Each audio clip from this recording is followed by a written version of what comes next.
Ang galing ni Kuyang magdibon, no? Ang bilis. Yan lang yan. Ito na lang. Ito na lang. Oo, yan na lang, oh. Yan. Panoorin ko nga si Kuyang magdibon. Ang bilis niya, oh. Ilang taong ka nang nagdidibon, Kuya? 20 years na po. 20 years na. Kaya Binata pa lang po eh. Kaya Gaganito pala, na po. ang galing-galing mong magdibon. Oo. Yan po.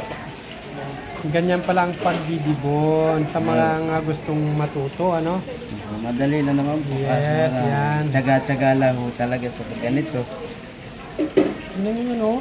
Yan, danda. Kailangan sa ngayon, danda lang muna kasi yung iba gusto matuto. Oo. Pero pag Mabilis naman po. pag ikaw lang at Mabilis. ikaw mabilis ng ano. Mabilis naman po yung trabaho.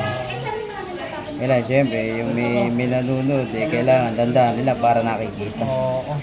Kaya nga ito, bibidyohan ko nga kung paano mo ano para baka sakali ring Business na yan. gusto kong magdibon sa bahay. At least Nalalaan, may na pattern. ang galing naman. May na, kabila lang naman yung may XC lang. Oh. Talaga naman. Tingnan natin paano sa bandang buntot. Diyan sa buntot, ang daming ano dyan, di ba? Kailan hawakan nyo po, tapos ikutin nyo lang din. Hawakan. Para lahat ikutin. meron. Para tanggal po siya. Pero minsan yung forceps, mahirap din no pag baguhan ka ng gumagamit, no? Apo. So, May naglalak po kasi.